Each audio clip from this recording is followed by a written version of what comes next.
देश में खत्म हो जाएगा छोटे दलों का अस्तित्व। मोदी सरकार ने बढ़ा दी विपक्षी पार्टियों की धड़कन। संसद में आ रहा ऐसा बिल कि तिलमिला जाएगा विपक्ष।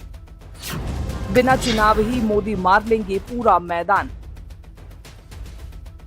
बैठक पर बैठक हो रही है, दल से दल मिल गए हैं, लेकिन क्या दिल भी मिलेंगे सवाल है। सुर से सुर मिल रहे हैं, ख्याल भी मिलेंगे सवाल है। हाथ से हाथ मिल रहे हैं, साथ में कदम ताल भी करेंगे सवाल है। 24 चुनाव की रणभेरी बज चुकी है, सभी दलों की रणनीति भी साफ हो गई है। सब अपने अपने पिटारों को खोल रहे हैं, तर्कस से रामबाण निकल रहे हैं। एनडीए और इंडिया गठबंधन दोनों एक दूसरे पर निशाना साध रहे हैं। शब्दों से आरोपों के राजनीतिक घाव को उड़ेदा जा रहा है, लेकिन अब एक सवाल लोगों को डरा रहा है कि क्या सच में अब देश में चुनाव व्यवस्था बंद होने वाली है। दरअसल केंद्र सरकार ने संसद का विशेष सत्र बुलाया है। ये सत्र 18 से 22 सितंबर तक चलेगा। बताया जा रहा है कि इस सत्र में 5 बैठकें होंगी। सूत्रों के मुताबिक संसद के इस विशेष सत्र में मोदी सरकार एक देश एक चुनाव पर बिल लेकर आ सकती है। बता दें कि देश में वन नेशन वन इलेक्शन को लेकर बहस काफी समय से चल रही है। इसी साल जनवरी में लॉ कमीशन ने इसको लेकर राजनीतिक दलों से 6 सवालों के जवाब मांगे थे। सरकार इसे लागू करना चाहती है, तो वहीं कई राजनीतिक दल इसके विरोध में हैं।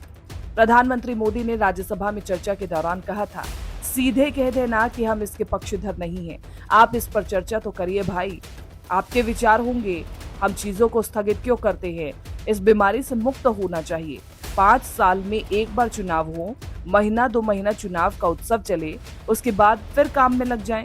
सार्वजनिक रूप से स्टैंड लेने में दिक्कत होती है। प्रधानमंत्री नरेंद्र मोदी ने कहा कि क्या ये समय की मांग नहीं है कि हमारे देश में कम से कम मतदाता सूची तो एक हो। आज देश का दुर्भाग्य है कि जितनी बार मतदान होता है उतने ही मतदाता सूची आती है। आजादी के बाद 1952, 1957, 1962 और 1967 में लोकसभा और विधानसभा के चुनाव एक साथ ही होते थे। इसके बाद 1968 और 1969 में कई विधानसभाएं समय से पहले ही भंग कर दी गई। इसके बाद 1970 में लोकसभा भी भंग कर दी गई। इसके साथ साथ चुनाव की परंपरा टूट गई। अगस्त 2018 में एक देश एक चुनाव पर लॉ कमीशन की रिपोर्ट आई थी। इस रिपोर्ट में सुझाव दिया गया था कि देश में 2 फेज में चुनाव कराए जा सकते हैं। पहले फेज में लोकसभा के साथ ही कुछ राज्यों के विधानसभा चुनाव, दूसरे फेज में बाकी राज्यों के विधानसभा चुनाव। लेकिन इसके लिए कुछ विधानसभाओं का कार्यकाल बढ़ाना होगा, तो किसी को समय से पहले भंग करना होगा। ये सब बगैर संविधान संशोधन के मुमकिन नहीं है। बहरहाल अगर ऐसा होता है, संसद के अंदर बिल लाया जाता है, तो एक बार फिर राजनीतिक दलों में डर और हलचल बढ़ेगी। छोटी छोटी पार्टियों का अस्तित्व खत्म हो जाएगा। गठबंधन और सियासी गद्दी हासिल करने वाली भूमिका खत्म हो जाएगी। वीडियो अच्छी लगी हो तो वीडियो को लाइक कीजिए, शेयर कीजिए, अपनी राय रखिए और चैनल को सब्सक्राइब करना ना भूलें।